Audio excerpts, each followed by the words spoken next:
आमदार बनने से हक अधिकार मिल जाएंगे?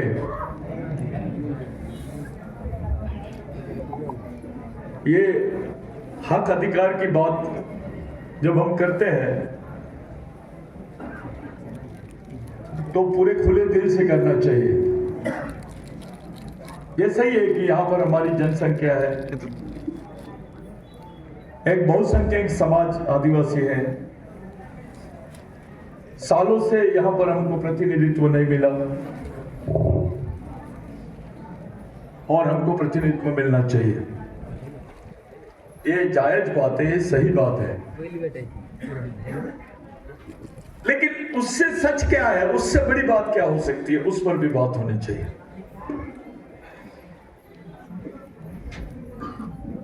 मैं कुछ लोगों को, मैं उनका सबका सम्मान करता हूं, दादा लोगों का जिन्होंने ये बात को रखी, सही है वो, मैं समर्थन भी करता हूं बात का।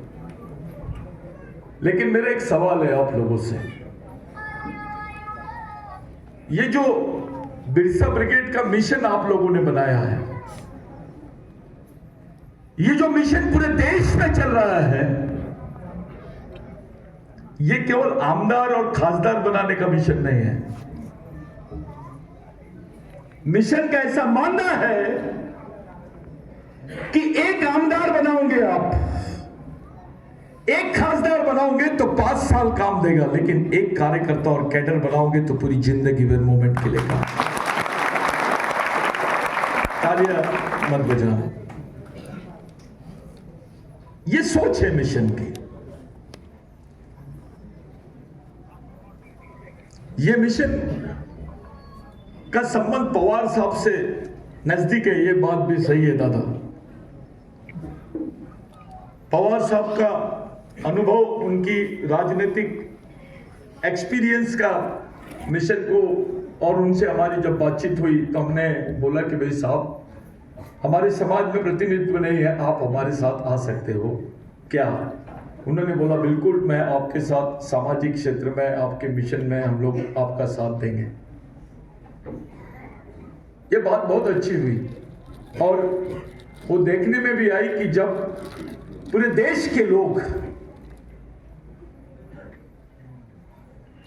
चुपचाप थे तब पवार साहब ने एक बात बोला इंटरनेशनल कॉन्फ्रेंस के पहले, जिसकी चर्चा संयुक्त राष्ट्र संघ में भी हुई। पवार साहब को मध्य प्रदेश में हमने इंदौर में इनवाइट किया था, तब पवार साहब ने बोला कि आदिवासी ही देश के सच्चे मूल मालिक है, इनको मूल निवासी होने का दर्जा मिलना चाहिए। फिर ताली बजाए यार। ये बात संयुक्त राष्ट्र में गई और लोग बोलने लगे कि एक देश का नेता, एक बड़ी पार्टी का नेता, एक बहुत एक्सपीरियंस वाले नेता ने यह मान लिया है कि आदिवासी देश के मूल मालिक है, और उन्होंने इस बात को पूरे देश के सामने रखा। जब पवार साहब ने बोला तो राहुल गांधी भी जब मेरी मुलाकात हुई राहुल गांधी जी से, तो उन्होंने बोला यार सतीश, तुम पवार साहब को क्या किए? मैंने बोला क्या किए भाई, वो तो आपकी जैसी भाषा करता है। तो मैंने बोला वो गलत भाषा है क्या, वो सही है क्या गलत है, इस पर बात होनी चाहिए। मैं जो बोल रहा हूं ऑन द रिकॉर्ड बोल रहा हूं, ऑफ द रिकॉर्ड नहीं बोल रहा हूं। राहुल गांधी ने भी देखना चाहिए कि मैं क्या बोल रहा हूं, क्योंकि मेरी उनसे इसी लेवल पर चर्चा हुई। मैंने बोला इस देश का संविधान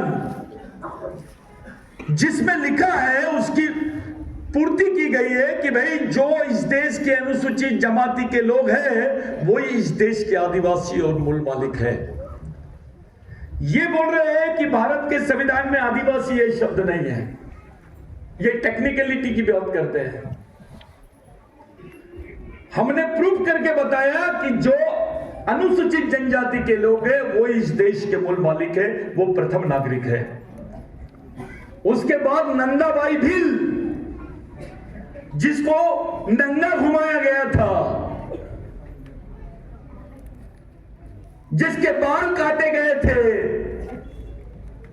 उस नंदाबाई भील की पिटीशन में महाराष्ट्र सरकार नहीं जा रही थी। मैंने कुछ ऐसी बात तो मैंने नहीं करना चाहिए, लेकिन समाज से कुछ चीज छुपानी भी नहीं चाहिए।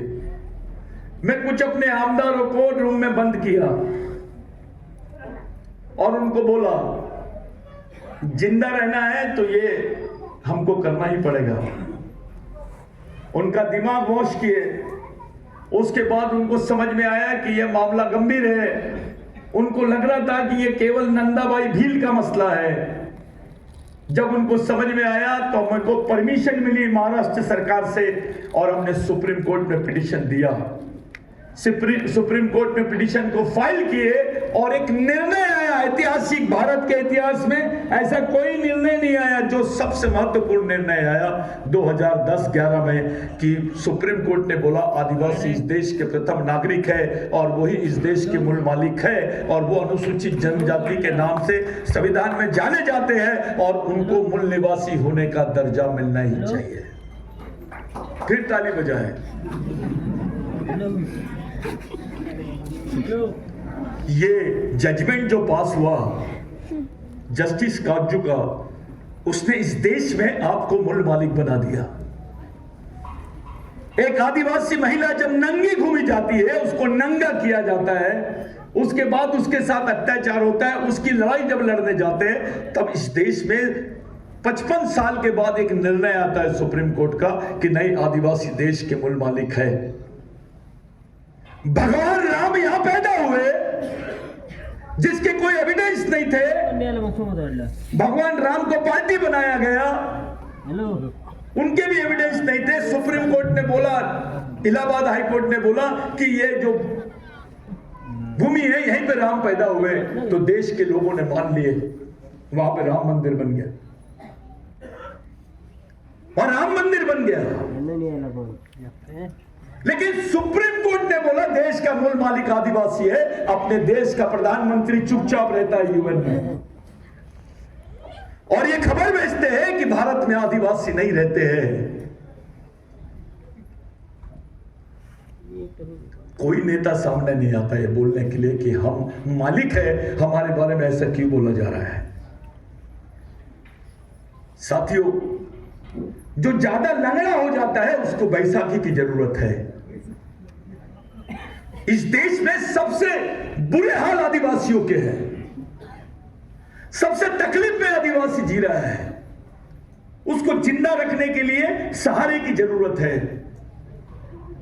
इसलिए हम मिशन की तरफ से,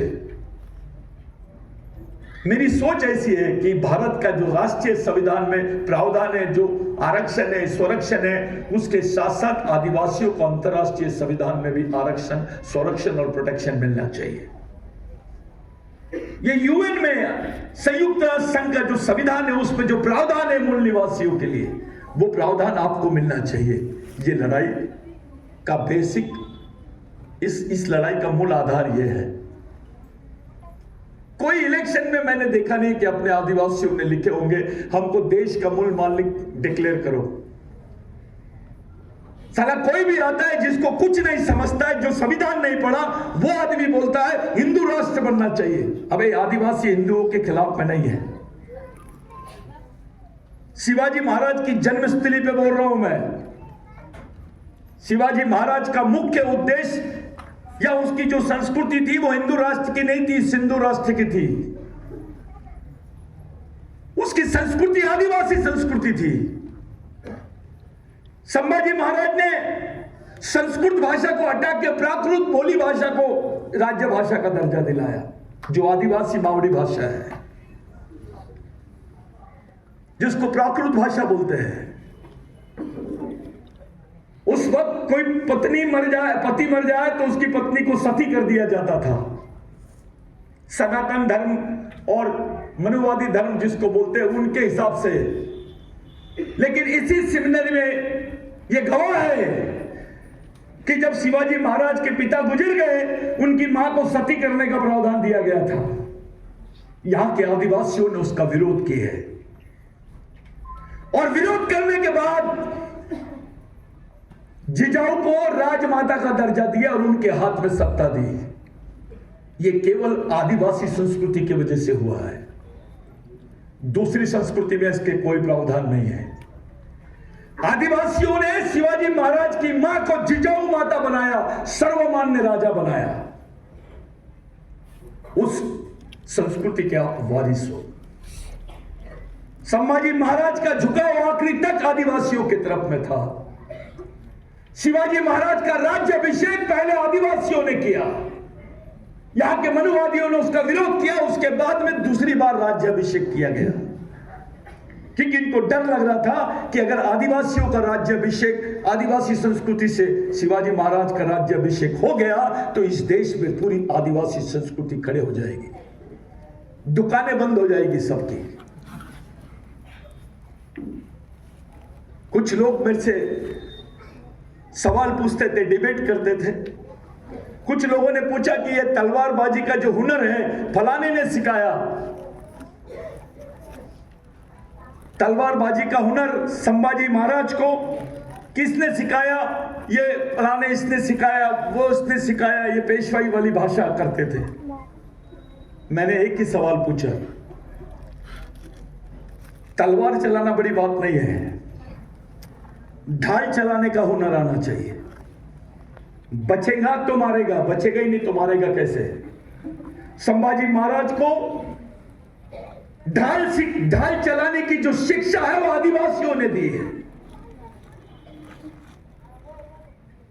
ये दुनिया में एक ही कौम जानती है, पूरे देश में नहीं, दुनिया में एक ही कौम के पास हुनर है। ढाल चलाने की हुनर केवल आदिवासियों के पास में है। आदिवासी कभी किसी पे आक्रमण नहीं करते। एक उदाहरण बता दो, किसी ने, आदिवासी राजा ने किसी की सल्तनत को छीना है, किसी के राज्य को छीना है? साथियों, मैं इस लड़ाई को उस तरीके से नहीं देखता हूं कि हमको प्रतिनिधित्व देना है, नहीं। बिरसा ब्रिगेड, जहां पे शिवाजी महाराज पैदा हुए, वहां प्रतिनिधित्व मांगता है। शिवाजी महाराज के विचारों का प्रतिनिधित्व पूरे दुनिया में ले जाना चाहता हूं मैं। हम बिरसा ब्रिगेड के मार्फत पूरी दुनिया के लोगों को संभाजी महाराज की विचारधारा, आदिवासियों का उनके साथ कनेक्शन और आदिवासी संस्कृति के साथ यहां के मराठाओं का रिलेशन, ये बताना चाहते हैं। अगर वो हमारे साथ आते हैं तो ठीक है, नहीं आते हैं तो भी ठीक है। मैं आपसे पूछना चाहता हूं, अगर किसी ने आपको टिकट नहीं दिया, किसी ने हमारे समाज को पूछा ही नहीं, तो तुम्हारे पास उसका सॉल्यूशन होना चाहिए कि नहीं? वो सॉल्यूशन निकालने की क्षमता मिशन के पास होनी चाहिए, और अगर वो सॉल्यूशन हम लोगों ने नहीं निकाल पाए तो हम फेल हो गए। ये व्यक्ति का प्रश्न नहीं है, ये समाज का प्रश्न है। आज आदिवासी यहां मांग रहा है तो मराठाओं के मान में आ जाएगा, अरे यार ये तो हमारी भी सीट छीनने की बात कर रहे हैं। लेकिन ये व्यक्तिगत सोच हो सकती है, सामाजिक सोच कुछ अलग है।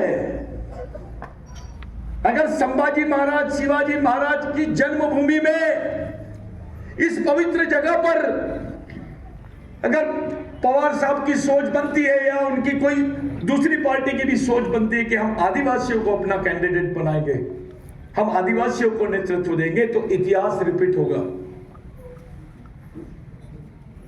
किला आदिवासियों का, जमीन आदिवासियों की, सेना आदिवासियों की, राजा शिवाजी कैसे, किस सोच की वजह से बने? इस पर सोचनी चाहिए हम लोगों ने, इस पर बात करना चाहिए, इस पर विचार करना चाहिए कि वो कौन सी विचारधारा थी जब सब हम एक जगह थे। मैं बार बार बोलता हूं, किसी को उचकाने की, किसी का मन दुखी करने की भावना मेरी में नहीं है, लेकिन शिवाजी महाराज ने जय श्री राम नहीं बोला, हर हर महादेव बोला, जय भवानी बोला। मराठी में उसका अर्थ क्या निकालते आप मेरे को नहीं मालूम, लेकिन आदिवासी भाषा में भवानी को अपनी दादी की माँ, दादी की नानी की, यानी दादी की माँ की माँ, उसको भवानी बोलते हैं। भावानी और भवानी, इसमें जमीन आसमान का फर्क है। भावानी यानी पुरुषवाचक, भवानी यानी महिलावाचक। शिव का उल्लेख, शिव संस्कृति का उल्लेख, ये हर आदिवासी समाज के लिए सबसे महत्वपूर्ण है। मैं थोड़ा सा सब्जेक्ट को दूसरी तरफ ले जाना चाह रहा हूं। इस देश में शिव को बदनाम करने का भी षड्यंत्र चल रहा है, शिव को छोटा करने का भी षड्यंत्र चल रहा है। महादेव करके सीरियल आता है, मैंने उसकी क्लिप में देखा कि पार्वती महादेव को पूछते हैं, माता पार्वती पूछती है भगवान महादेव को कि आप अकेले में बैठ के किसका ध्यान करते हो? तो महादेव जवाब देता है, मैं राम का ध्यान करता हूं। हजम होने वाली बात है कि मैं पहले पैदा कौन हुआ?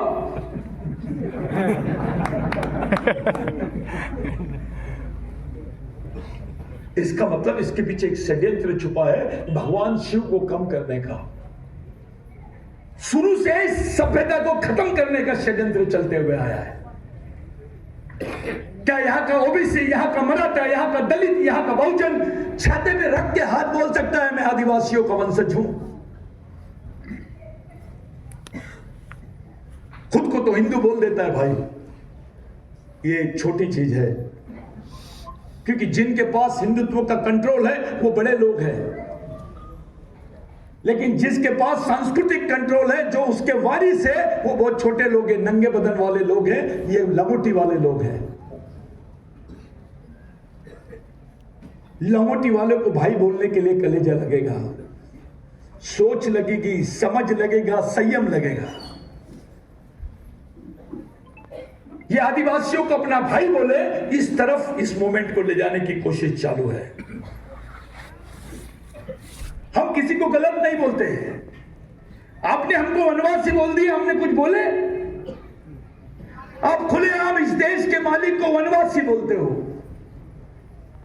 अब जंगल में शेर रहता है, सुअर रहता है, जानवर रहते हैं, आदिवासी भी रहता है। ये मानववाचक शब्द नहीं है, तो भी आपको बोला जा रहा है। पहले असुर बोलते थे, फिर राक्षस बोलते थे, फिर वानर बोलते थे, अब वनवासी बोलने लग गए। मूल्यवासी, आदिवासी, वनवासी, स्वर्गवासी, ये प्लानिंग है। ये सोच के खिलाफ की हमारी लड़ाई है। इस लड़ाई में वो हमारे साथ आ सकते या नहीं आ सकते, इसका टेस्ट करना है। सर आप तो आदिवासी बादल हो, मेरे को मराठी समझता नहीं ज्यादा, लेकिन आदिवासियों की आप आवाज हो। अरे एक आमदार का पोस्ट नहीं मिलने से तुम्हारा कुछ हल्का भारी होता है क्या? शेर तो शेर ही रहेगा।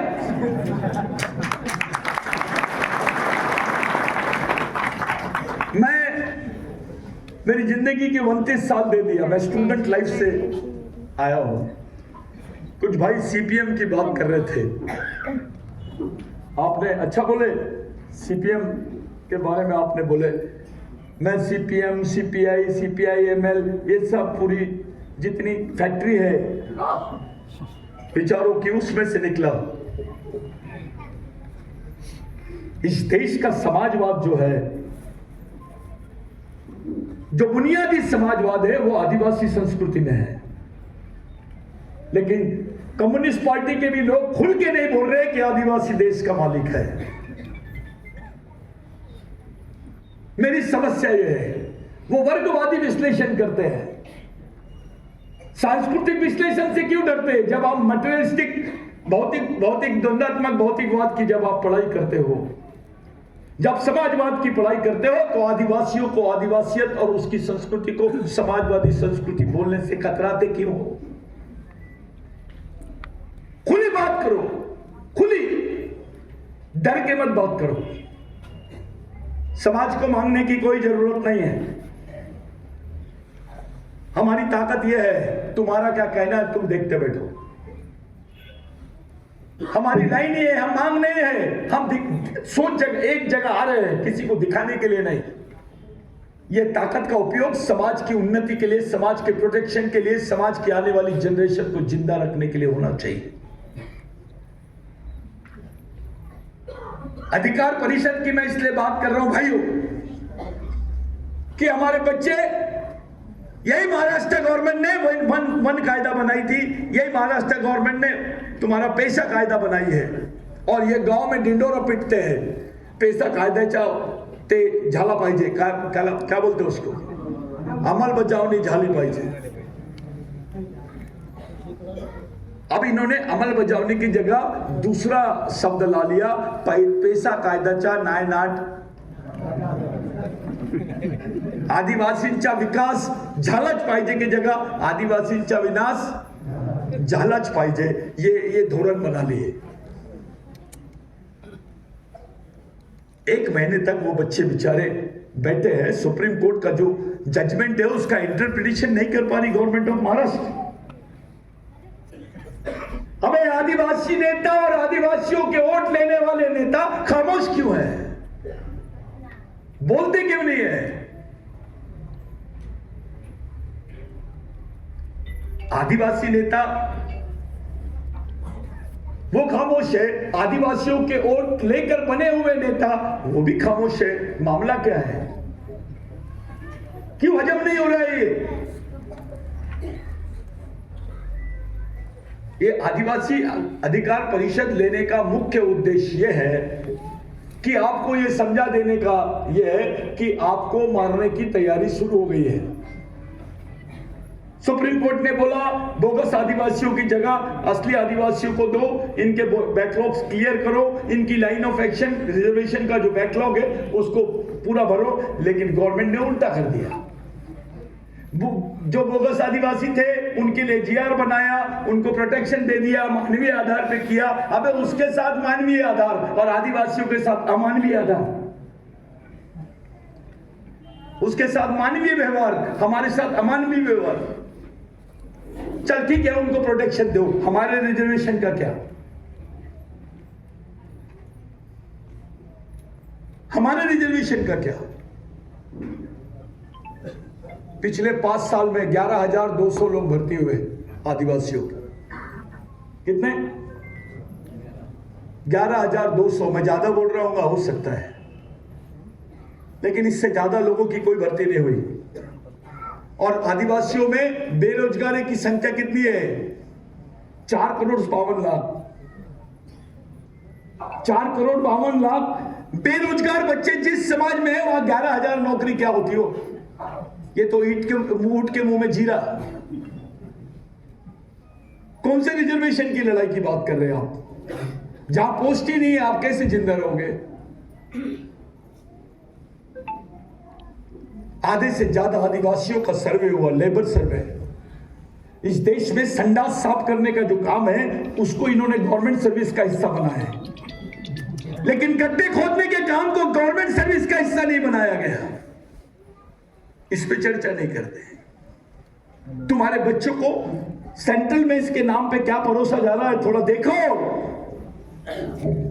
आदिवासी का बच्चा क्या खाएगा ये ठेकेदार तय करेगा, गवर्नमेंट नहीं। तुमको मारने के लिए भी ठेकेदार बना लिया उन्होंने। तुम्हारे बच्चे कैसा खाना खाते हैं इस पर भी बात करते हैं। आदिवासियों को मालूम नहीं है डीबीटी क्या है। अरे डीबीटी का जो पैसा आता है आदिवासी बच्चों के लिए, ये 10 महीने का पैसा दे रहे हैं। फिर भी डीबीटी के पैसे से क्या हाल हो रहे हैं आपको मालूम है? उसका पैसा ही खर्च हो जाता है, उसको खाना नहीं मिलता है। ये पैसे ले और देखते बैठ तू। ये एटीट्यूड है महाराष्ट्र सरकार का कि हम तुम्हारी जवाबदारी नहीं लेंगे। इरिस्पॉन्सिबिलिटीज, इग्नोरेंस। आपके लिए जो स्टेट की ओपिनियन है वो इग्नोरेंस वाला ओपिनियन है। आपको ध्यान नहीं देना चाहते, पैसे ले और निकल, कर ले पढ़ाई। आपकी शिक्षा की गारंटी, आपके शिक्षा का नियोजन, आपके शिक्षा का प्रयोजन ये गवर्नमेंट नहीं करना चाहती है। इसको बोलते हैं to refuse the responsibilities of tribes. Supreme court में भी यह स्टैंड आया है। 10 महीने की डीबीटी दे रहे हैं। इनका कहना है 10 महीने पढ़ाई कर, 2 महीने के पैसे नहीं दूंगा तेरे को। 2 महीने की डीबीटी नहीं मिलती है, इसलिए डीबीटी चला रहे हैं। और वो 2 महीने की डीबीटी कई करोड़ों रुपया हो गया है। किसके जेब में जा रहा है? क्या डीबीटी का पैसा कहीं लाडली बहना में तो नहीं जा रहा है? हंसने की बात नहीं है। 12 महीने दूसरे बच्चों को पढ़ाई करने की बात की जा रही है और 10 महीने आपके बच्चों को पढ़ाने की बात कर रहे हैं। 2 महीने का राशन आपके बच्चे को नहीं देंगे और नहीं दे रहे हैं। अपने नेता चुपचाप क्यों है? क्योंकि इनके बैंक में पैसा जा रहा है। डीबीटी का पैसा 2 दिन भी रख दिए तो बहुत बड़ा इंटरेस्ट आता है। कई कोऑपरेटिव बैंक जिंदा है डीबीटी के भरोसे। ये बड़े बड़े आईसीसी और ये प्राइवेट बैंक्स भी जिंदा है डीबीटी के भरोसे। ये घोटाला है। इस पर डिबेट करें ना। जिसको डीबीटी पर लागू करना है, मैं खुलेआम उनसे ये करता हूं, इस पर डिबेट तो करें। तुम्हारे बच्चों के पढ़ने की भी बोली लग रही है। पूरा आदिवासी डिपार्टमेंट ठेकेदारी भी चल रहा है। इन्होंने ठेकेदारी पे इतने कर्मचारी भर दिए कि अब ये बोलने लगा दिए कि ठेकेदारी में जो कर्मचारी भरे हैं उनको नियमित किया जाए। अबे तो रिजर्वेशन का पालन कैसे होगा? पैसा का पालन कैसे होगा? ठेकेदारी में तो ओपन के भर दिए आपने। आदिवासी तो भरे नहीं, 4% आदिवासी भरे हैं। तो नौकरियां किसको मिलेगी? आदिवासी को कि गैर आदिवासी को? डिपार्टमेंट तुम्हारा मौज ठेकेदार करता है, मिनिस्टर करता है, ऑफिसर करते हैं। कोई योजना आती है तो सबसे ज्यादा खुश ठेकेदार और ऑफिसर लोग होते हैं। बेचारा आदिवासी चुपचाप रहता है। ये झोपड़ी पे पन्नी डालने की स्कीम, उसको सेड़े पालने की स्कीम, बकरी पालने की स्कीम, बाजा बजाने की स्कीम। अबे तुम्हारे बारे में, आदिवासियों के बारे में सोच क्या है? तुम्हारे डेवलपमेंट के बारे में क्या प्रोग्राम है गवर्नमेंट के पास? इस पर बात क्यों नहीं करते? क्यों चुपचाप है अपना आदिवासी मिनिस्टर? बैल जैसा, सांड जैसे बैठे रहते हैं।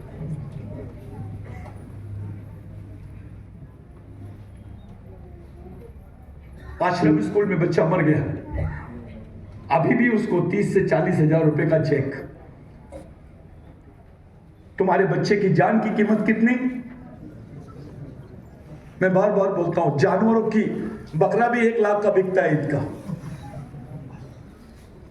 तो भी हम चुपचाप क्यों है मेरे भाई? ऐसे प्रोविजन से तुम्हारे समाज का विकास होगा, हमारे समाज का विकास हो सकेगा।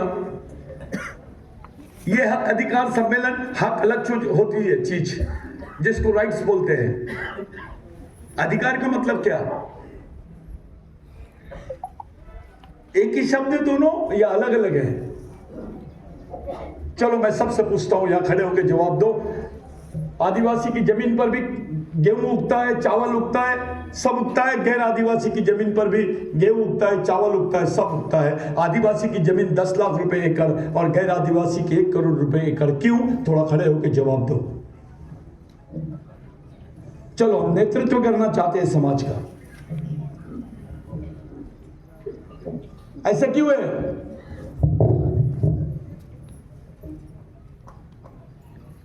आदिवासी बच्चा मरता है तो 40,000, गैर आदिवासी बच्चा मरता है तो 4 लाख। ऐसा डिस्क्रिमिनेशन क्यों? ऐसा भेदभाव क्यों?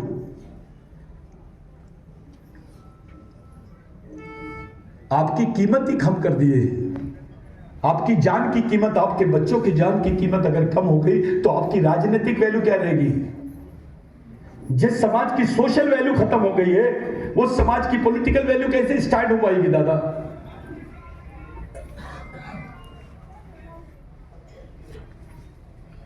मैं हमारे लोगों को पूछता हूं, हर समय बात करता हूं, हर जगह बोलता हूं, पूरे देश भर में बताता हूं, तुमको जमीन देने वाले भगवान का नाम बताओ। ज्या देवाने तुम्हाला जमीन दिली त्या देवांचे नाव सांगा. कोणत्या देव आहे तो?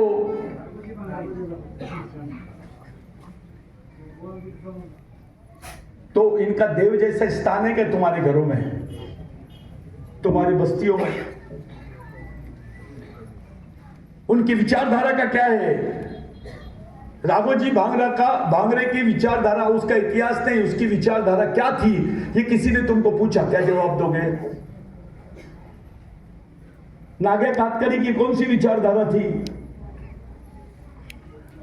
मैंने कल बोला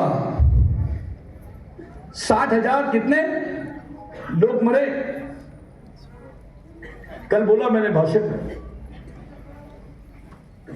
सिर्फ 13 साल में 13 यानी 30 साल के अंतरकाल में 60,000 लोग मरे थे उस वक्त इस जमीन के आंदोलन के लिए. झूठ बात है तो मेरे को बाद में बोलना, मैं सच बात बोल रहा हूं. इको टूरिज्म का वर्ल्ड का सबसे बड़ा कॉन्ट्रैक्ट गवर्नमेंट ऑफ इंडिया ने किया. इको टूरिज्म, पर्यावरण का सबसे बड़ा कॉन्ट्रैक्ट जो है वो गवर्नमेंट ऑफ इंडिया ने किया विदेश के बड़े बड़े कंपनियों के साथ, पूंजीपतियों के साथ में. और वो जमीन किसकी दे रहे हैं? आदिवासियों की जमीन कर रहे हैं. ये पहाड़ों पर रहने वाले आदिवासियों की जमीनों का सौदा हो गया. विस्थापित कौन होगा? कौन बेघर होगा? किसकी संस्कृति खत्म होगी, किसका अस्तित्व खत्म होगा, किसके पुरखों की प्राचीन जमीनें छीनी जाएगी, वो कौन है? तो तुम्हारा आदिवासी नेता चुपचाप क्यों है? ये जब साइन होता है तब आदिवासी चुपचाप क्यों रहते हैं? तब पार्टियां चुपचाप क्यों रहती है? जो गढ़चिरौली के हाल है, बस्तर के हाल हो रहे हैं, जो माइनिंग में उड़ीसा के हाल हो रहे, झारखंड के हाल हो रहे, वही हाल अब इधर के होने वाले हैं. सह्याद्री पे बहुत तीखी नजर है लोगों की, आदिवासी में भी नजर है और उसकी जमीनों पर भी नजर है. जहां जहां आदिवासी क्षेत्र है, जहां जहां इनके प्रकल्प बन रहे हैं, वहां वहां इन्होंने आर्मी लगा दिए है. पुलिस नहीं, क्या लगा है? आर्मी. और उसको कानूनन रूप दिया गया कि आदिवासी क्षेत्रों में हम आर्मी के स्टेशंस बनाएंगे. और वही कानून था जिसको 2023 में भारत सरकार ने बनाई, वन संरक्षण संवर्धन नियम अधिनियम 1980 के नियम को जो इन्होंने अमेंड किया, वो कानून बनाए और उसमें प्रावधान किए कि आदिवासी क्षेत्रों में हम अब क्या बनाएंगे? सेना के ट्रेनिंग सेंटर्स बनाएंगे. आदिवासी जमीनों पर अब अलग टाइप की प्लानिंग होगी, वो कॉर्पोरेट्स को दिए जाएंगी. और जो एक्ट बनाया गया उसमें आदिवासी शब्द ही नहीं है. साथियों, अगर वो कानून 6 महीने के लिए भी भारत में लागू हो जाएगा तो आदिवासियों का इतिहास सहित आदिवासी समाप्त हो जाएंगे. उनका पूरा इतिहास ही खत्म हो जाएगा, उनकी जमीनें हमेशा हमेशा के लिए चले जाएंगी. वो काले कानून के खिलाफ में हमने पिटीशन डाले बिरसा ब्रिगेड की तरफ से.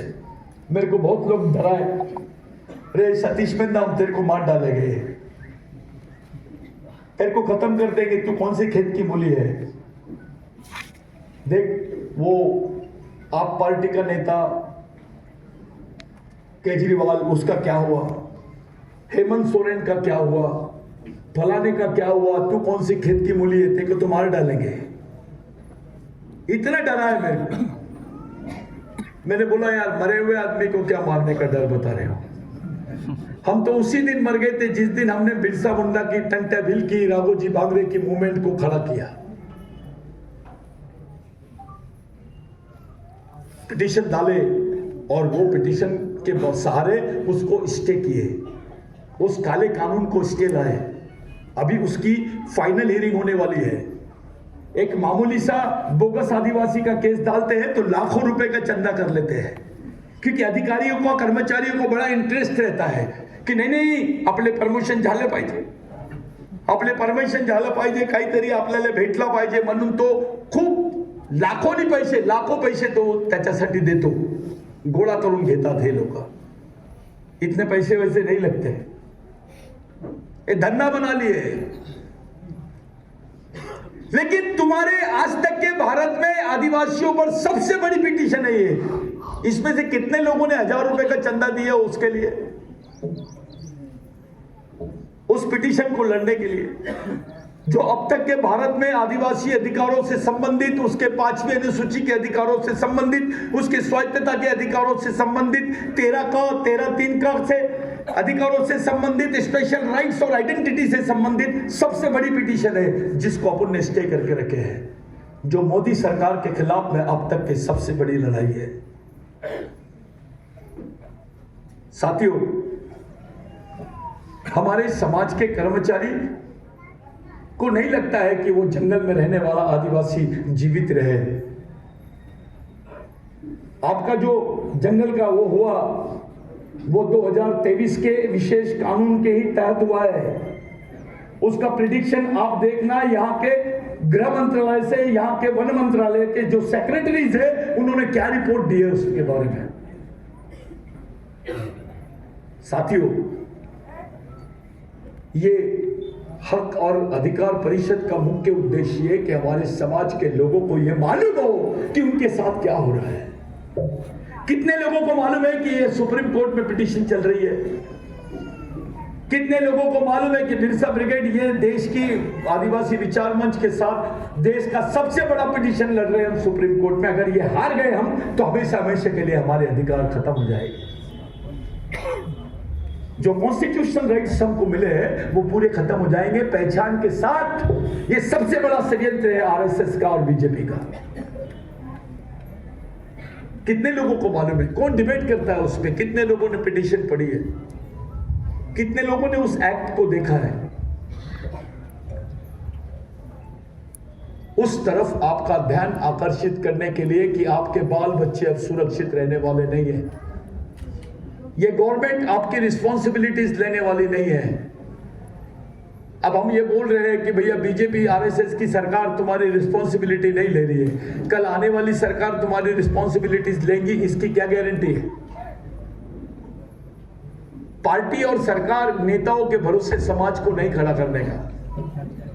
समाज को अगर जिंदा रखना है तो आपका अपना सामाजिक मिशन होना बहुत जरूरी है. पर्यायी तरीके से मुसलमान को रिजर्वेशन है क्या? कैसे जीवित है वो इसमें? बिगर रिजर्वेशन के मुस्लिम यहां पर जिंदा है.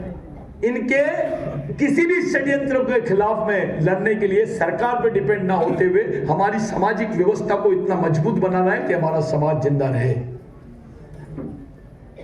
क्योंकि गवर्नमेंट आपके हाथ में है क्या? सरकार आपकी सुनती है? इस देश की न्याय व्यवस्था में आपके लोग हैं? सुप्रीम कोर्ट में आज तक के एक आदिवासी जज नहीं बना है. जब मणिपुर की घटना हो रही है, अभी भी हो रही है, राज्यपाल कौन है? वहां की आदिवासी. राष्ट्रपति कौन है? दोनों महिला है. और ये महिला आदिवासियों के रहते हुए नंगा तुम्हारा नाच बताया गया पूरे देश को. साथियों, ये घटना नहीं है, ये आदिवासियों के लिए चुनौती है.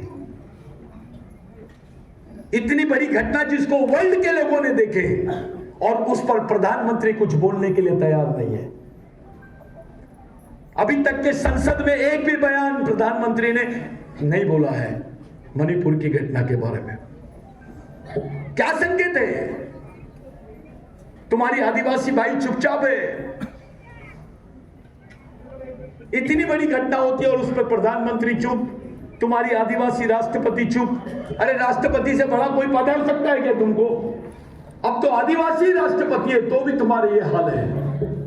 इसमें से क्या संदेश मिलता है हमको? बताइए, क्या हल निकालेंगे आप?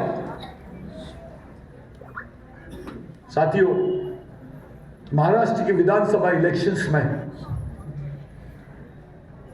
आदिवासी आमदार नहीं, आदिवासियों की भागीदारी सुनिश्चित करने की तरफ हमको जाना पड़ेगा. हमारा सामाजिक हस्तक्षेप करना पड़ेगा. 58 सीटें हैं, 54 नहीं, कल 54 बोला था मैं, आज स्टडी किया, 58 सीटें हैं जिसको आदिवासी उलटफेर कर सकते हैं. 22 सीटें राष्ट्रवादी कांग्रेस की है, 26 सीटें कांग्रेस की है और बची हुई सीटें यूबीटी की है।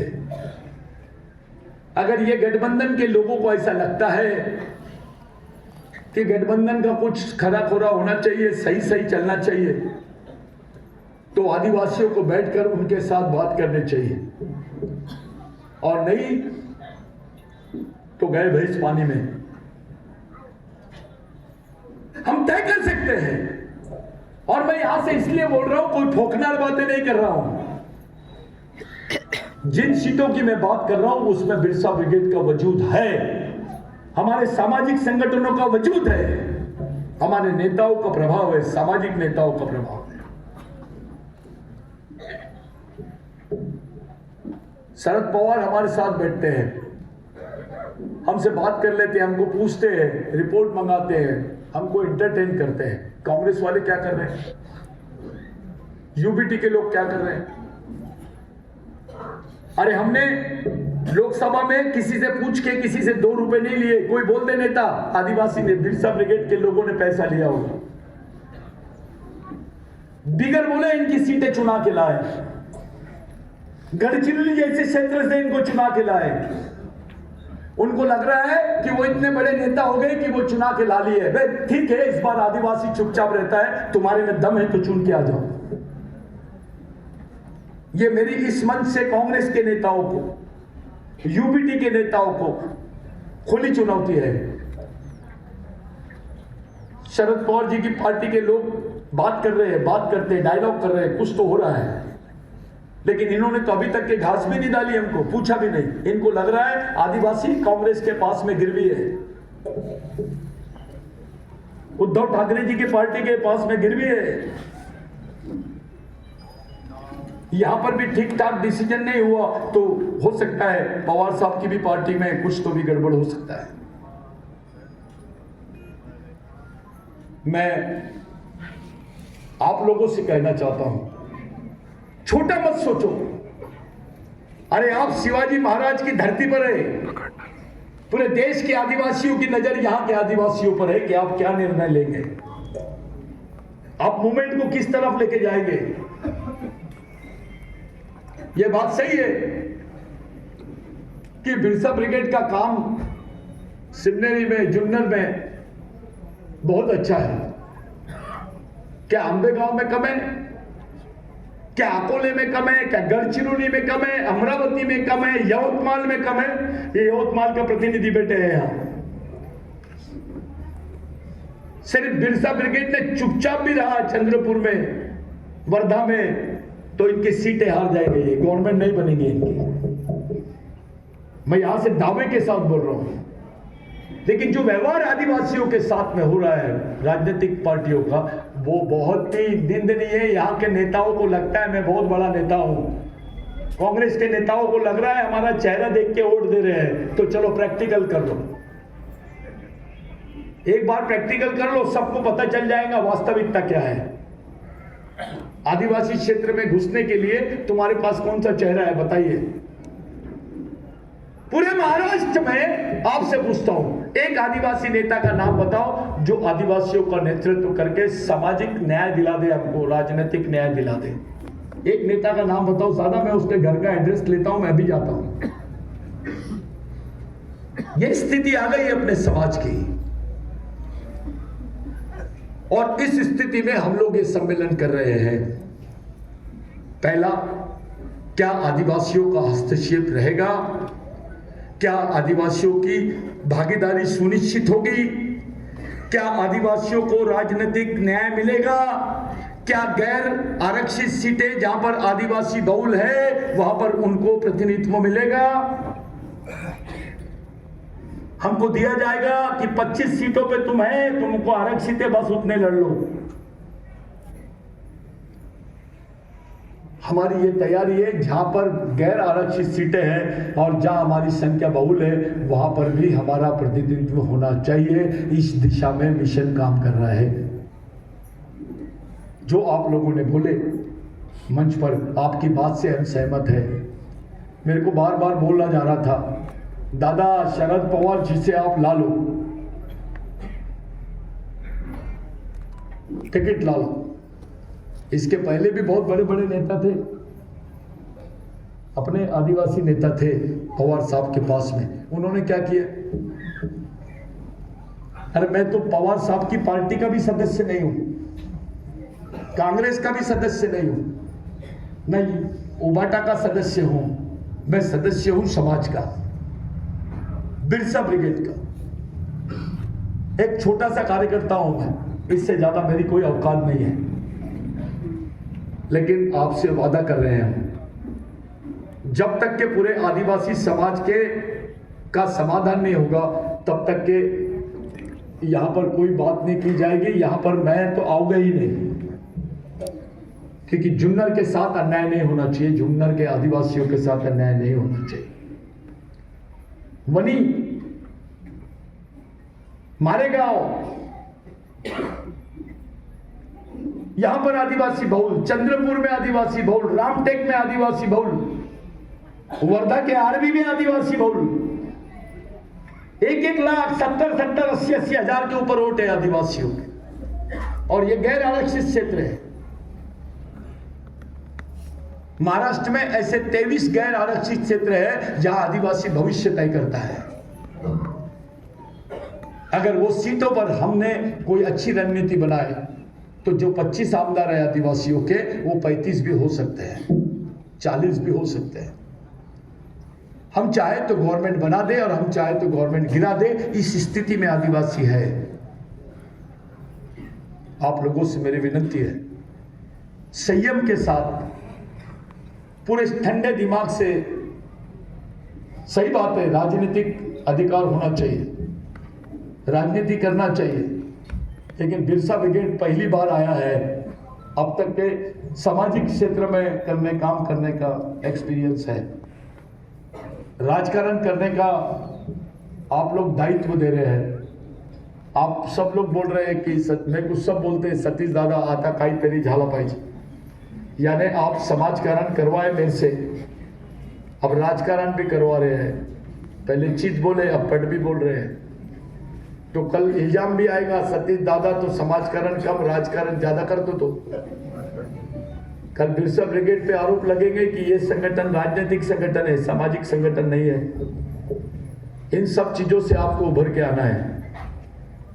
अपने पास आदिवासी बादल जैसे लोग हैं, इनके पास भी अनुभव है कि कितने तकलीफों से गुजरे होंगे जब इनको जिला परिषद अध्यक्ष बनाया होगा, क्या क्या किए होंगे, उनका उन्हीं को मालूम है। अब मैं राजनीति में जाने के लिए आप लोग बोल रहे हैं, आपको ऐसा लग रहा है कि हमने तो खुजा लिया, अब तू भी जाके खुजा ले, यानी मैं तो मरा हूं, तू थोड़ा डूब के देख, हम तो डूबेंगे सनम, तुमको भी ले डूबेंगे। एक शेर है, बहुत अच्छे शायर का शेर है कि अपने चेहरे से जो जाहिर है वो छुपाए कैसे, और हम तेरी मर्जी के मुताबिक नजर आए कैसे।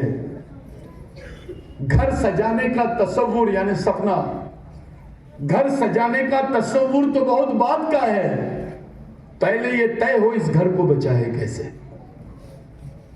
इस समाज को कैसे बचाए, इस बारे में बात होनी चाहिए भाई साहब। आदमी के बारे में गौन, सतीश पेंदाम एमएलसी बने, सतीश पेंदाम राज्यसभा गए, अरे भगाओ ना यार, नहीं दिए तो क्या हो रहा है इससे।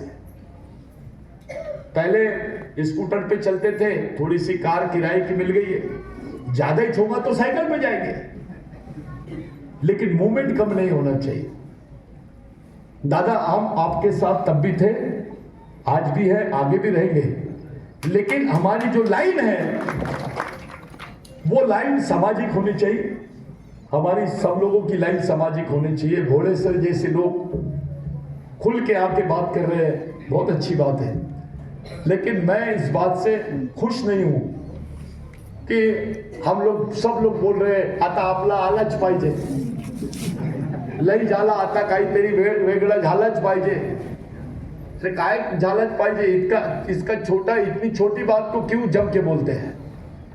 बड़ी बात को जम के बोलो ना कि इस देश के मालिक हम बनना ही चाहिए, अभी घोषित होना ही चाहिए।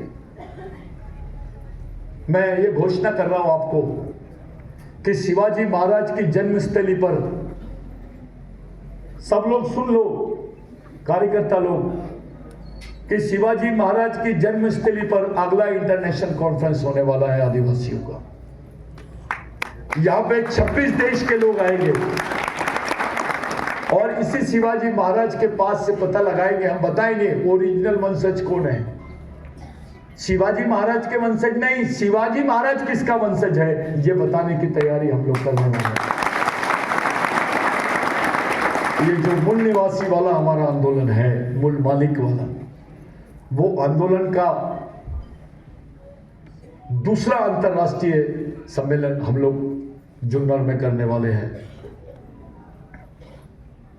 वो अंतरराष्ट्रीय अधिकारों को प्राप्त करने के लिए, हक और अधिकारों को प्राप्त करने का अधिवेशन रहेगा। आप लोगों की बहुत बड़ी भूमिका रहेगी। आप लोग को पूरे विश्व में याद किया जाएगा। हम जानना चाहते हैं, बताना चाहते हैं कि संभाजी महाराज की जमीन, शिवाजी महाराज का जन्म स्थल और राघोजी भांगरे का कर्म स्थल कौन सा है, इसको पूरे विश्व में फेमस करना चाहते हैं हम। जो विधायक बनेगा वो उस इंटरनेशनल कॉन्फ्रेंस की अगुवाई करेगा। वो सिर्फ रास्ते बनाने और नल्ली बनाने के लिए विधायक नहीं बनेगा, वो समाज की लाइन खड़े करने के लिए बनेगा। और ये सबको मालूम है कि समाज में क्या हालत है, कितने बुरे हालत है हमारे। हमने खासदार बनाए, सांसद को मदद किए, पवार साहब के कहने पर कांग्रेस से बिगर बात किए, यूबीटी से बिगर बात। अभी तक के मैं उद्धव ठाकरे जी से बात नहीं कर पाया, मिला भी नहीं। राहुल गांधी से मिल लिया था लेकिन उद्धव ठाकरे से आज तक नहीं मिला, तो भी उनके कैंडिडेट को जिता के ला लिए सिर्फ शरद पवार जी के कहने पर, पवार साहब के कहने पर, पवार साहब के निर्देश पर हम लोगों ने पूरी ईमानदारी से महाराष्ट्र में काम किए, मध्य प्रदेश में काम किए, छत्तीसगढ़ में काम किए, तेलंगाना में काम किए। पवार साहब के कहने पर अगर हम काम कर सकते हैं तो पवार साहब के कहने पे कांड भी कर सकते हैं। तो समझ लो, अच्छा करने की भी आदमी में क्षमता होती है और बुरा करने की भी होती है। जिसमें अच्छा करने की क्षमता होती है उसी में बुरा करने की होती है। जिसमें बुरा करने की होती है जरूरी नहीं कि अच्छा करने की हो, लेकिन ये सच है कि जिसमें अच्छा करने की क्षमता है वो बुरा भी कर सकता है। तो पवार साहब भी भली भांति परिचित है कि ये मूवमेंट की ताकत क्या है। नहीं तो इतना खतरनाक आदमी, देश का सबसे डेंजर पॉलिटिकल नेता, मैं एक्सपीरियंस वाला नेता नहीं बोलता हूं, एक अलग लैंग्वेज में बात करता हूं, सबसे खतरनाक अनुभव है वो भारत का, सबसे डेंजरस।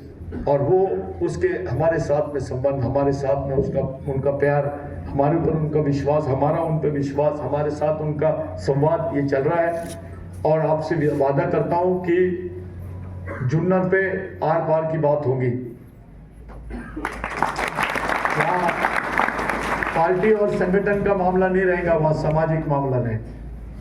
मैं पवार साहब से चर्चा करूंगा जुन्नर पर, राजनीतिक लाइन से नहीं, सामाजिक लाइन से। सामाजिक चर्चा खुलेआम होना चाहिए, सामाजिक घेवान देवान की बात होनी चाहिए। ये चर्चा हम लोग करेंगे, बिरसा ब्रिगेड का ये वादा है। जितने कार्यकर्ताओं ने इस परिषद को आयोजित किया, आपको एक बात बता देना चाहता हूं, आपका कच्चीकरण शुरू हो गया है।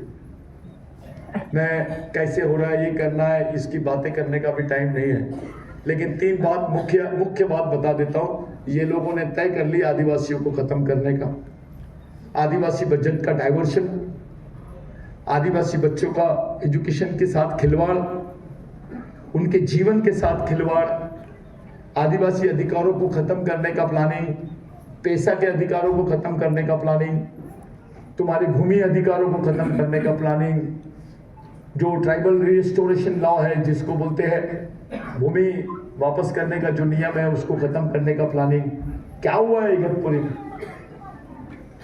2 लाख हेक्टेयर आदिवासियों की जमीन थी और अभी केवल 22,000 हेक्टेयर जमीन बची है। वही हाल यहां पर भी है। जुन्नर में यहां पर 2.5 लाख हेक्टेयर जमीन थी आदिवासियों के पास में, अभी 1.25 लाख हेक्टेयर बची है, जिसमें से आधी जमीन फॉरेस्ट के पास है। साथियों, जमीन है तो हम हैं। मैंने सुप्रीम कोर्ट के पिटीशन में लिखा है कि आप वनों के बगैर यानी जंगल के बगैर आदिवासियों की परिभाषा और आदिवासियों के बगैर जंगल की परिभाषा नहीं कर सकते। ये सुप्रीम कोर्ट में अपना सबसे बड़ा पिटीशन है और उस पिटीशन में 5वीं अनुसूची के अधिकार, ग्राम सभा के अधिकार, तुम्हारे पैसा के अधिकार, तुम्हारे 13(3) का जिसको ये लोग बोलते हैं ग्राम सभा के, वैसे नहीं, उसको स्पेशल राइट्स बोलते हैं, उसको बोलते हैं अनअमेंडेबल राइट्स, यानी जिसमें किसी भी टाइप का संशोधन नहीं हो सकता है, वो राइट्स है आदिवासियों के। ऐसा किसी समाज के लिए राइट नहीं है आदिवासी भारत के संविधान में जो आदिवासियों को दिया गया राइट्स है। मेरे भाइयों, इन तमाम राइट्स की लड़ाई को लड़ने के लिए आपके साथ की जरूरत है, आपके हाथ की जरूरत है, आपकी आर्थिक मदद की जरूरत है इस मिशन को। सब लड़के ऐसे पल रहे, नवनाथ जैसे लड़के बेचारे भूखे उठते, घर बार नहीं देखते, जहाँ मिल रहा है वहाँ खाना खा रहे हैं और काम कर रहे हैं। मेरे भी हालात आपके ऐसी थे। आज कोई बहुत अच्छे हालात नहीं है बिरसा ब्रिगेड के। आपसे झूठ नहीं बोल रहे दादा, मिशन के पास आने जाने का भी किराया नहीं रहता है। मेरे को एक किराया देते तब मैं आना जाना करता हूँ। किसी समय मैं भी एक क्लास 1 ऑफिसर था। मैंने भी इंडियन इंजीनियरिंग सर्विस से डिप्टी एग्जीक्यूटिव रैंक तक के मैं MSCB में था। मैं रिजाइन किया। जो लोग मेरे को चाय पिलाते थे, आज वो मैं उनके पास चंदा मांगने जाता हूँ तो बोलते सतीश पेंदा पागल हो गए। इतना अपमान होता है। लेकिन मेरे को समाधान है कि हमने राघोजी भांगरे की विचारधारा को जिंदा किया, टंटाभिल की विचारधारा को जिंदा किया, बिरसा मुंडा की विचारधारा को जिंदा किया, बाबूराव शर्माके की विचारधारा को जिंदा किया।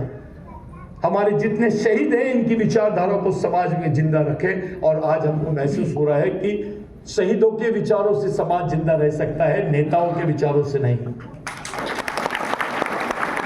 जब आपके जैसे लोग, ऐसे लोग बिगर बुलाए यानी बिगर कोई स्वार्थ रखे समाज के लिए आते हैं, ऐसे लड़के जो कैप पहनते हैं, इस कैप को 3 ही टाइप के लोग पहनते हैं इस देश में।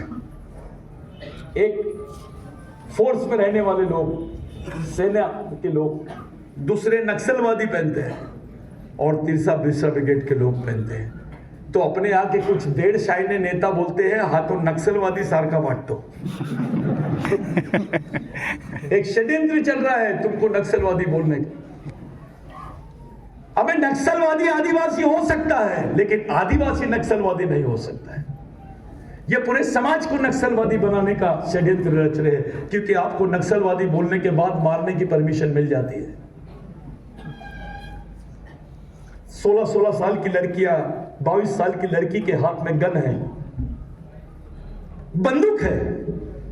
इस देश में कौन से समाज की लड़की के हाथ में बंदूक है? कोई जाके पूछता नहीं कि जिस उम्र में तूने लाइब्रेरी में जाना चाहिए, जिस उम्र में तेरे हाथ में किताब होनी चाहिए, उस उम्र में तेरे हाथ में बंदूक कैसे आई?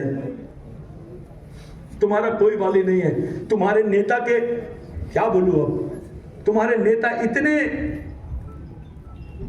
बेईमान है कि बात भी नहीं करते ऐसे सब्जेक्ट पर, विचारों पे बात नहीं करते, ऐसी परिस्थितियों पे बात नहीं करते। वो आदिवासी क्षेत्रों में बंदूक की गोली मिलती है लेकिन पैरासिटामोल की गोली नहीं मिल रही है, ये सच्चाई है। वहां पे बच्चे बंदूकों की गोली से मर रहे हैं और मेडिसिन नहीं मिल रहा तो भी मर रहे हैं। साला जहां पे कुपोषण है वहां ब्लड कैंप लेते, जहां खाने को नहीं है वहां खून का ब्लड रक्तदान शिविर लेते हैं। बाद में पता चला कि ये रक्तदान शिविर के पीछे का षड्यंत्र क्या है, तो आदिवासी 800 रुपए में अपना खून बेच रहा है। वो बेचारे खून बेचते हैं और अपने राशन की दुकान में जाते हैं। कोई किडनी बेच रहा है, कोई अपने बच्चों को बेच रहा है। ये हालात अपने समाज के हैं और हमारे गांडू नेता चुपचाप है। ऐसी हालत कौन से समाज की है? बच्चे बेच रहे हैं हमारे आदिवासी लोग, क्या हालत में जी रहे हैं। कोई लावारी से, तुम्हारा कोई बोलने वाला नहीं है, मैं यहां खड़े रखता हूं। आपका कोई गॉडफादर है? टिकट मांग रहे हो आप? है पीछे आपके कोई नेता जो आपको प्रोटेक्ट कर सके? कौन है आपके लिए?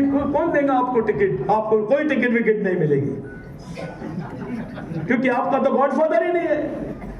लावारिस से ये आदिवासी समाज जो है, आदिवासी समाज ये राजनीतिक रूप से भी लावारिस है और सामाजिक रूप से भी लावारिस है। कोई जवाबदारी लेने वाला नहीं है हमारी। इसलिए हम लोगों ने इस मिशन को खड़ा किया। भाई ये नया नया है, नया मुल्ला थोड़ा अजान जम के देता है।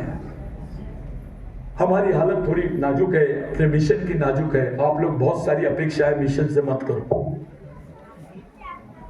बस इतना वादा करता हूं कि बिकेंगे भी नहीं और बिकने भी नहीं देंगे अपने समाज को। मैं इतने जम के, इतने हिम्मत से आप लोगों के बीच में बोलता हूं। बाकी नेताओं को बहुत तकलीफ होती है, गांडू बोलता है, अपने ऑफिसर लोगों को बैल बोलता है। सतीश पेंदाम बैलांच सम्मेलन पोलाए का, कर्मचारियों का, अधिकारियों का सम्मेलन था, मेरे मुंह से गलती से निकल गया। पोले में जाना है क्या? क्या हालत है? अबे जिसको गॉड बोलते हो तुम, जो समाज का चालक, पालक और मालक है, GOD god, G for guardian, O for owner, D for driver, वो आदमी जो समाज का पालक, चालक और मालक होना चाहिए, वो महाराजों के पीछे घूम रहा है, पार्टी के पीछे घूम रहा है, संगठन के पीछे घूम रहा है। वो जीओडी गॉड के जगह उल्टा हो गया, डीओजी डॉग हो गया। ऐसी परिस्थिति में समाज, ऐसे चक्कर में फंसा हुआ समाज है।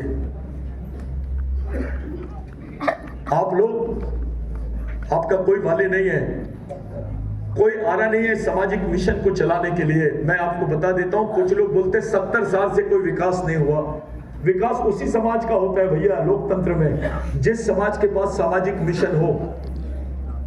आपके पास मिशन ही नहीं था, कोई सोशल सिस्टम ही नहीं है, कैसे आपका विकास होगा दादा?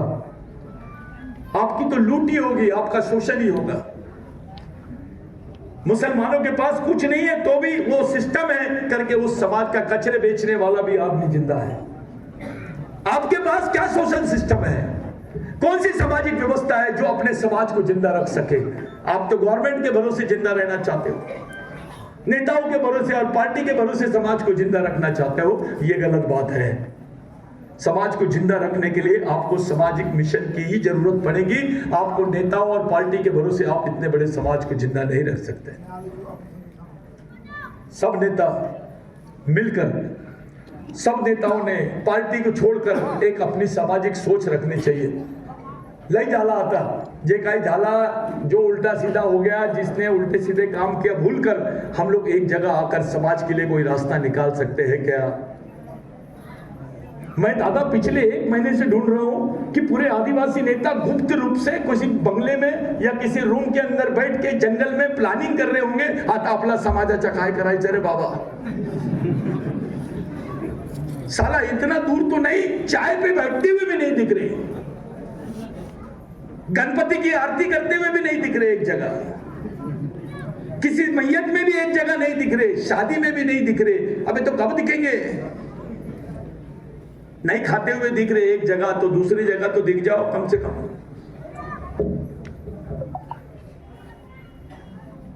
अपनी प्लानिंग कैसे करते? एक छोटा सा उदाहरण जिस पे हंसी भी आती है और गुस्सा भी आता है। मेलघाट का एक बेल्ट है जहां पर सबसे ज्यादा कुपोषण था।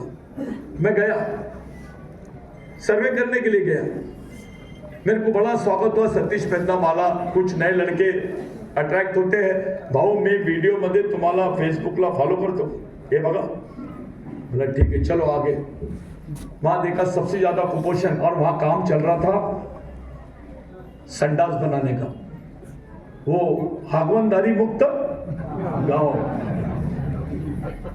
अबे उसको खाने को नहीं है, उसकी खाने की व्यवस्था कर, पहले हगने की क्या कर रहा है बे? ये सारा प्लानिंग ही बहुत अलग हो जाता है। सरकार आपको 2 लाख रुपए देती है लेटरिन बनाने के लिए, लेकिन किसी बच्चे को 2 लाख रुपए का लोन नहीं देती है। मामला क्या है? हगने का बंदोबस्त कर लेंगे हम, खाने का बताओ। 2 लाख रुपए संडास के लिए दे रहे हैं लोग, क्योंकि उसमें ठेकेदार, नेता और बाकी लोगों की मिलीजुली सरकार है। लेकिन तुम्हारे बच्चे को 2 लाख रुपए का काम नहीं मिल रहा है, 2 लाख रुपए का लोन का प्रोविजन नहीं है। ऐसी योजनाएं, ऐसी परिस्थिति में आप लोग क्या करेंगे? कैसे समाज को बचाएंगे? अब गड्ढे खोदने के लिए जा रहे हैं अपने लोग, बेचारे कोई काम नहीं मिल रहा, खेती में पानी नहीं आता, सिर्फ महीने में एक बार खेती करते हैं, जो मिल गया, बाकी डोंगर एरिया में कहां से पानी आएगा, कहां से पाइप मिलेगा उसको? तो वो जाते, बाकी दिन तो मेहनत करते हैं, वो गड्ढे खोदते हैं। अब गड्ढे खोदने की भी मशीन मिल गई है, वो गड्ढे खोदने का भी काम आपको नहीं मिलेगा, जिंदा कैसे रहोगे? महाराष्ट्र में आदिवासी क्षेत्रों में एक आदिवासी आदमी की जो रोज की इनकम है वो 12 रुपए पर डे है। उसकी पर कैपिटा इनकम जिसको बोलते हैं पर डे 12 रुपए है। 12 रुपए में उसके पीछे 5 लोगों का परिवार है। मेरे को आप बताइए, यहां बैठे हुए सभी विद्वान लोगों से, सभी महामानव, अपने जो भी साथ भाई लोग हैं, सबसे विनती है, 12 रुपए में एक परिवार कैसे पलेगा 5 लोगों का? क्या खाएंगे बताओ? क्या खिलाएंगे? अबे 12 रुपए की कैडबरी चॉकलेट नहीं आती।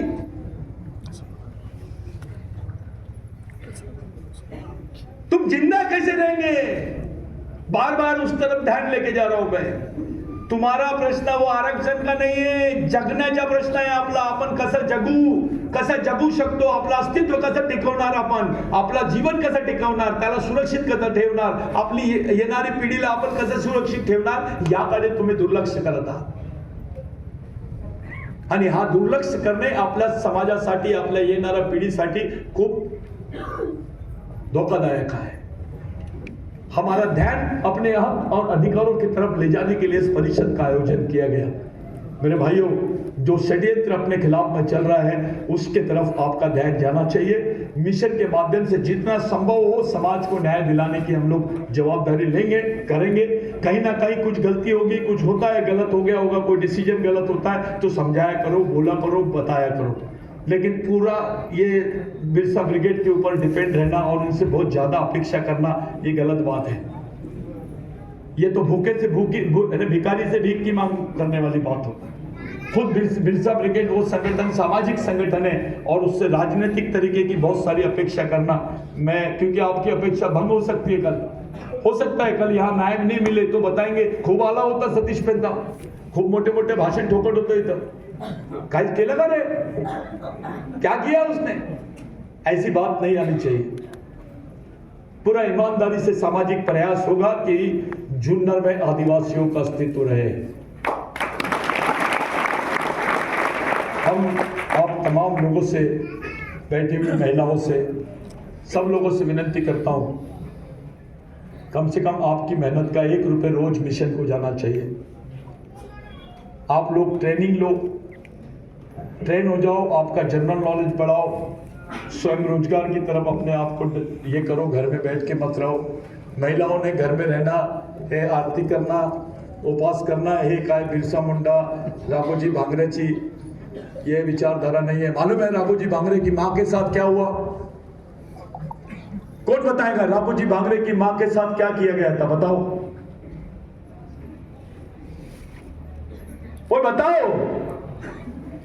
आप उसके वंशज है, आपको मालूम होना चाहिए, वो आपका भगवान है. उसकी मां के दोनों हाथ को काटा गया. ऐसी सजा किसको मिली है? किसके परिवार में ऐसी सजा मिली है? राघोजी भांगरे की जो पत्नी थी, उनके मृत्यु के बाद भी उसने मूवमेंट चलाई। उसके साथ क्या हुआ? उसके बेटों के साथ क्या हुआ? टंटाबिल के साथ क्या हुआ? बाबूराव शेरवाके के साथ क्या हुआ? बिरसा मुंडा के साथ क्या हुआ? नागे काटकरी के साथ क्या हुआ? थोड़ा आपको मालूम होना चाहिए। बाप भी क्रांतिकारी, मां भी क्रांतिकारी, काका भी क्रांतिकारी, खुद भी क्रांतिकारी, उसका बेटा भी क्रांतिकारी। रामाजी भांगरे भी क्रांतिकारी, उसका बेटा राघोजी भांगरे भी क्रांतिकारी। एक परिवार में इतने लोगों ने कितनी कुर्बानी दी है?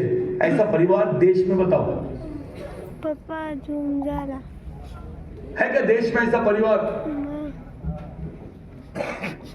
तो भी अभी तक के राघोजी भांगरे के स्मारक को राष्ट्रीय स्मारक का दर्जा नहीं मिला है। उसके साथ मजाक कर रहे हैं। अभी तक के उसकी फंडिंग नहीं हुई है। कोई नेता उसको विधानसभा में नहीं बोल रहा है, तो तेरा भगवान है ना बे, तुझा देव आहे ना तो, त्याच्यामुळे तुझा अस्तित्व आहे ना। बाळगाची माती, वो क्या बोलते हैं, बाळगीची माती, उसके लिए क्या किया? 100 करोड़ रुपए का प्रोविजन किया गया था। 5 साल गुजर गए, अभी तक के वो पत्थर भी नहीं रखे बराबर,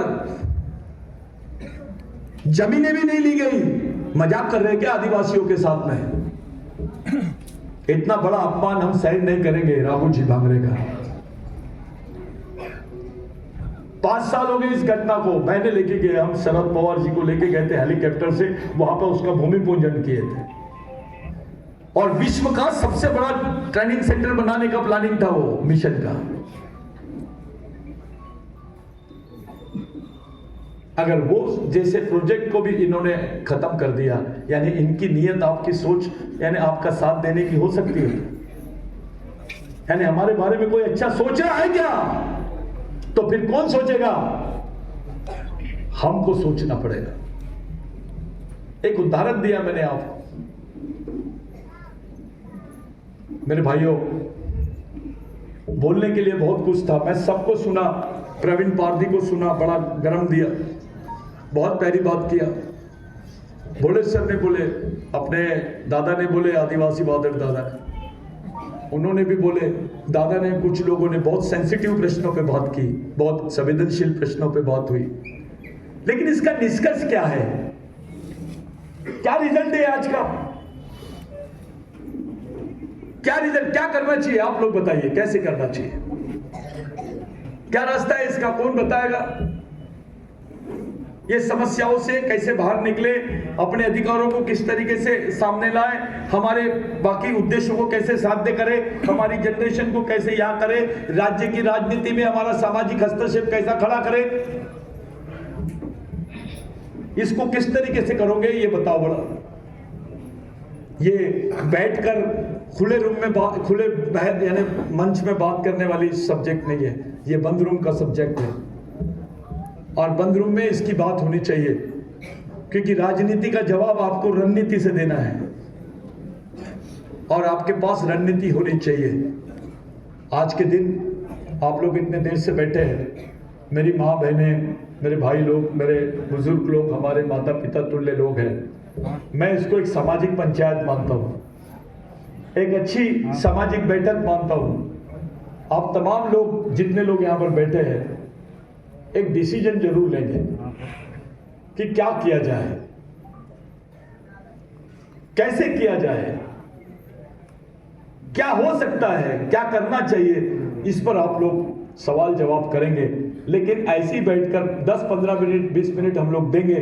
मैं आगे की बात रखने के लिए आज के जो अध्यक्ष है दादा, हमारे बुजुर्ग, मैं उनसे विनती करता हूं, उनको यहाँ पर बुला के आप लोग उनका स्पीच कराएंगे। मैंने कोई भाषण नहीं दिया, मैंने वही बात रखा जो सच है। मैं आपके सामने अपना दुख बता रहा हूं।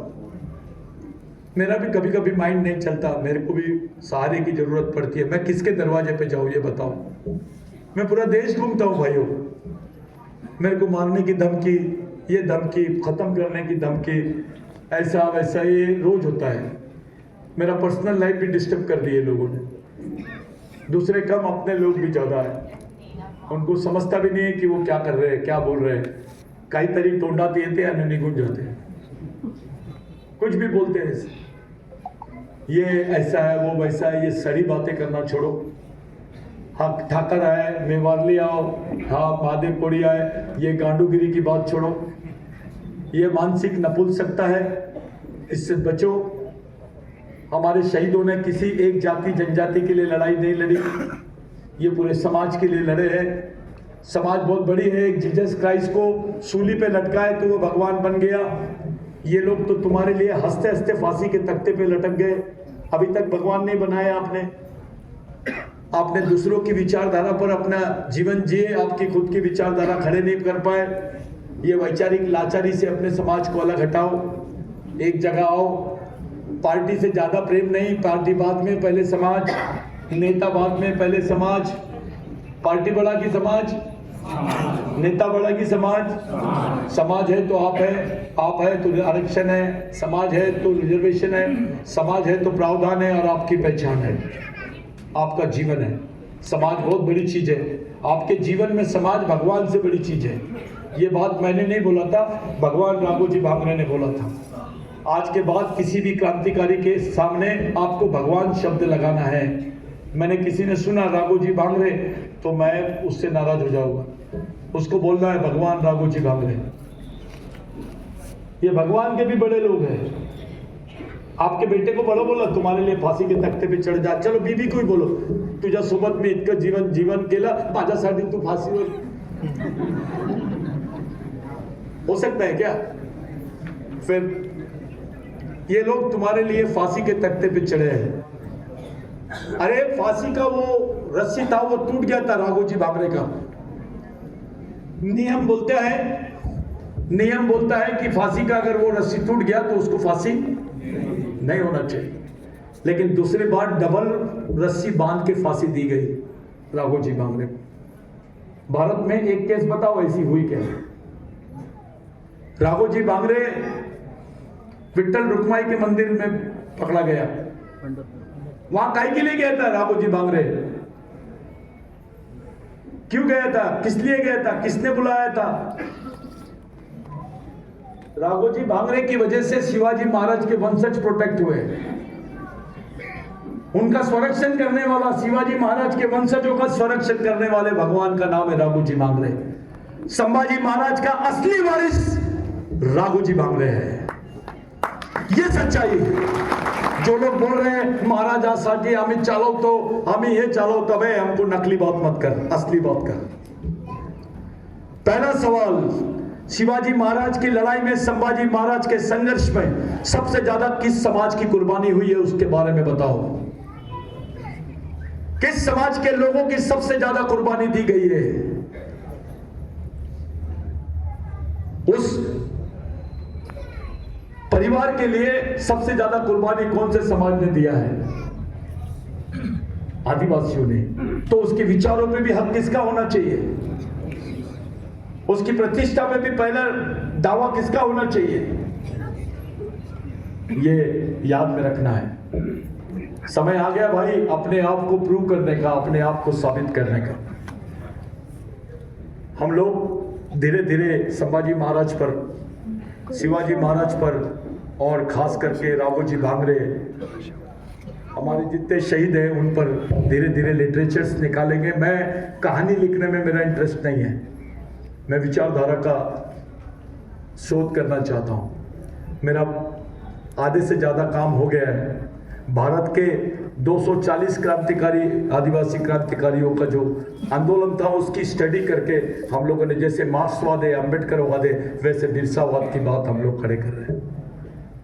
मेरे भाइयों, इस विचारधारा के भरोसे पूरे देश के नहीं विश्व के आदिवासी एक जगह आ सकते हैं. साथों साथ यहाँ के मजदूर, किसान और बाकी हमारे दबे कुचले भाई लोग, शोषित भाई लोग भी हमारे साथ आना चाहिए. ये सोच रख के हम लोग मूवमेंट चला रहे हैं. आज के दिन मैं आपसे इतना ही प्रॉमिस करता हूँ कि जो आप लोगों ने हक अधिकार परिषद लिए, इसका रिजल्ट बहुत पॉजिटिव आएगा,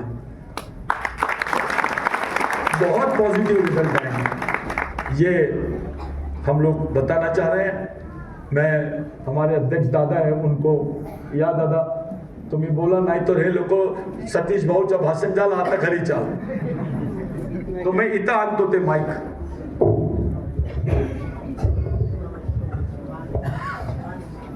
एक बोल दो और उनको माइक दो. भैया सब लोग एक जगह बैठ जाओ.